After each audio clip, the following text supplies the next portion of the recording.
Il est 6 heures passées. Je suis arrivé à Panchou pour voir un peu ce que ça donne. Donc je suis là depuis 2-3 minutes, un peu plus. J'étais au fond du rucher, je suis revenu. J'ai pas vu tellement de frelons. J'ai vu 1 ou 2 frelons sur des ruches au fond là-bas. Donc c'est cette ruche qui m'intéresse parce qu'elle est protégée par la tente. Je vois que les abeilles sont très actives. J'ai pas vu un frelon depuis tout à l'heure, donc je vais rester un petit peu pour regarder et puis pour montrer que finalement, cette ruche est vraiment protégée. Donc je rappelle que mon critère pour décider si une ruche est protégée, donc je répète, c'est pas le nombre de frelons capturés. On voit qu'il y a des frelons capturés dans la bouteille. Un frelon capturé, 2-3 abeilles, c'est pas terrible, mais surtout des frelons. Donc mon critère pour décider qu'une ruche est protégée, c'est le fait que quand j'arrive comme ça, je me mets devant, je regarde et je vois pas de frelons qui chassent devant la ruche. C'est pas compliqué, hein. On voit qu'elle est très active, hein, en plus, cette ruche. Ça carbure à fond. 18 heures passées, mais ça continue de travailler à fond. Là-bas aussi, il y a une autre ruche qui bouge beaucoup. Je vois un frelon par exemple sur l'autre ruche là-bas, je vais m'approcher pour montrer un frelon. Voilà, un frelon ici sur cette ruche. Grosse activité, un frelon qui chasse classiquement, qui est un peu gêné par la profusion d'abeilles. Mais enfin il chasse, il va finir par capturer une abeille. Ben voilà, il tourne autour.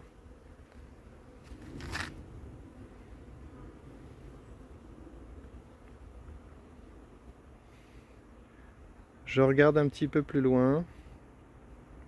Ouais, je crois que j'en vois un autre là-bas. C'est pas une pression de folie. Ah. Courir. C'est pas une pression. C'est bon, c'est bon. Voilà, ici aussi. Ah non, c'est pas vrai, elle m'attaque. Faut que je parte. Donc il y a un autre frelon là-bas, il doit y avoir 2-3 frelons tout du long. Donc je reviens ici. J'essaie de pas me faire courser. Je vais reprendre mon poste d'observation et voir si des frelons arrivent. Donc pour l'instant pas de frelons. Si un frelon arrivait, je regarderai comment il se comporte.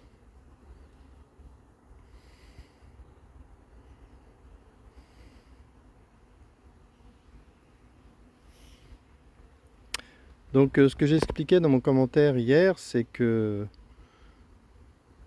quand les frelons arrivent sur un rucher, bon, ils viennent un peu au hasard sur le rucher, une fois qu'on leur a montré le rucher, ou s'ils le découvrent tout seuls, ou s'ils suivent un éclaireur, ils arrivent sur un rucher, et ils choisissent une ruche, on suppose qu'ils choisissent une ruche qui sent bon, ils capturent une abeille, ils repartent, et ensuite, une fois qu'ils ont fait ce processus, on peut supposer, c'est logique, qu'ils reviennent tout le temps sur la même ruche, en fait. On a un frelon derrière là, un frelon qui tourne autour des ruches ici. On va voir où il va. Alors, sur le concept des éclaireurs, en fait, je pense pas que les éclaireurs ce soit un mécanisme sophistiqué comme les abeilles. Je pense que c'est plus simple qu'avec les abeilles. Les abeilles, on sait comment c'est. Voilà un frelon là qui attaque cette ruche toujours, hein.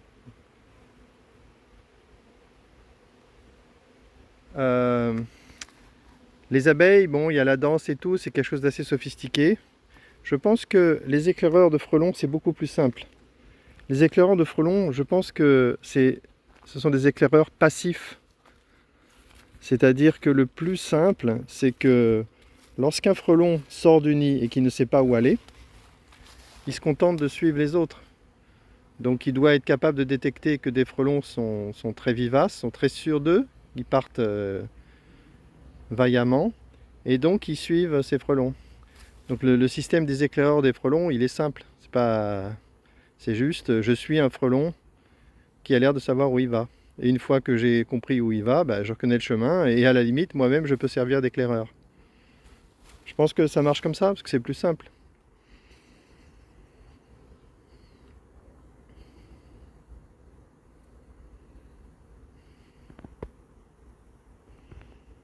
Bon, bah, ça fait quand même plusieurs minutes et une belle activité des abeilles. Ça serait tout à fait justifié de venir capturer des abeilles à cet endroit, mais il n'y a toujours pas de frelons qui se présentent devant la ruche. Donc, j'affirme que cette ruche est totalement protégée.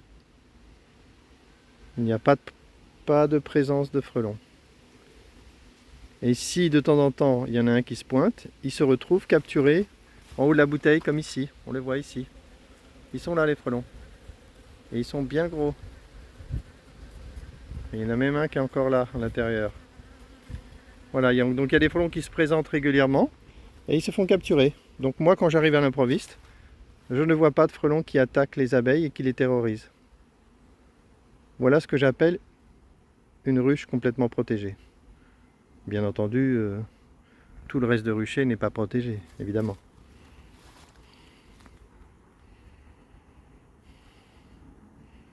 Bon, j'attends encore un peu, mais je doute fort de voir arriver un frelon devant cette ruche. J'en vois un qui est au sol là à droite. Il a l'air plutôt de chercher des cadavres là ici. Oh merde, là, il était là.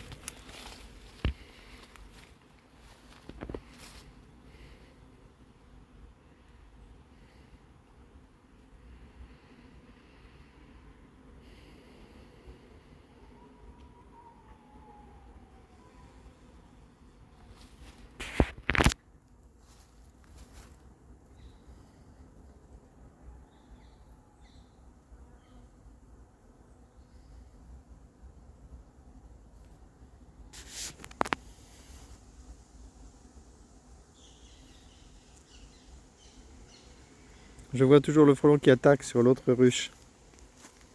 Il n'est toujours pas capturé, ou c'est un autre, je sais pas. Là, ici.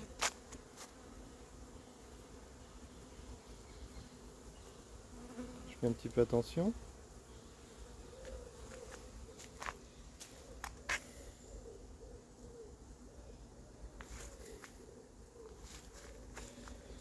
Bon, je vais pas m'éterniser.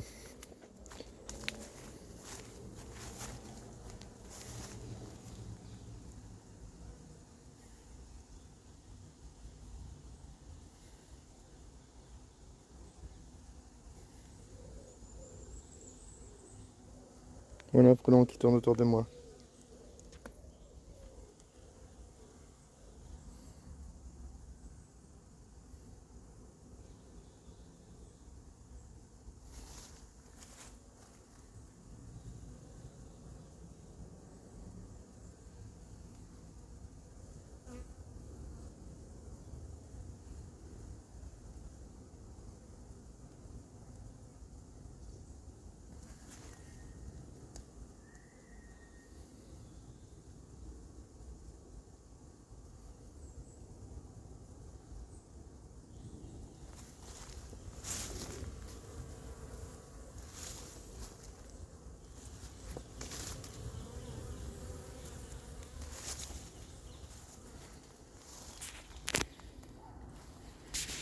Ici à l'intérieur, on voit un frelon là qui monte sur la tente.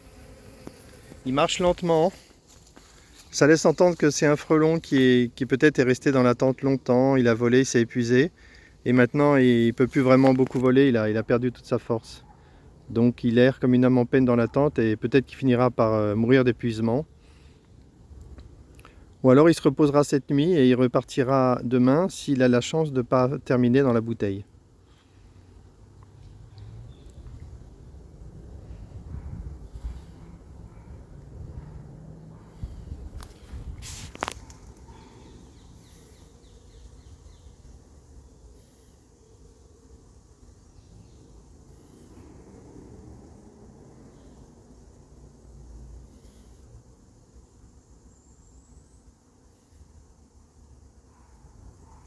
Bon, 10 minutes que je suis devant la tente et qu'il n'y a pas de frelons, alors qu'on en voit sur d'autres ruches, donc je considère que le test est positif.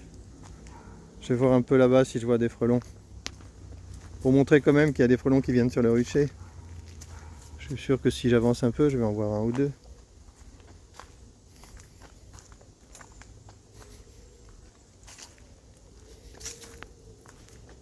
Pas tant que ça. Hein.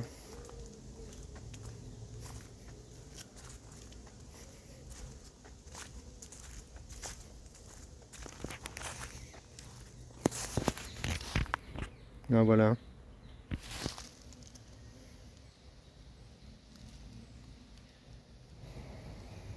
Il y en a un vol stationnaire ici. Je vais passer devant. Voilà, deux frelons en vol stationnaire ici, à l'autre bout du rucher. Voilà, frelons en vol stationnaire. Et là-bas, frelons en vol stationnaire. Donc, c'est évident que s'il n'y avait pas la tente, ce serait les mêmes choses là-bas, hein. Je regarde un peu plus loin. Allez, j'y retourne. Voilà, un frelon ici qui tourne autour des ruches. Là, ici.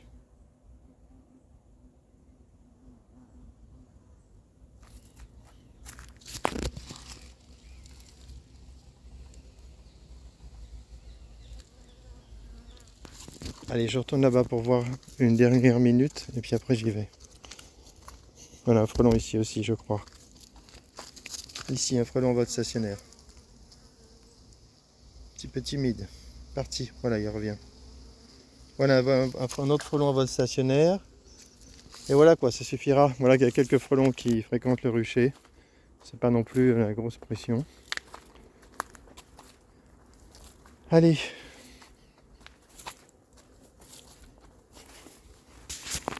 Voilà, ruche très active, hein, sympa. Allez, fin de la vidéo.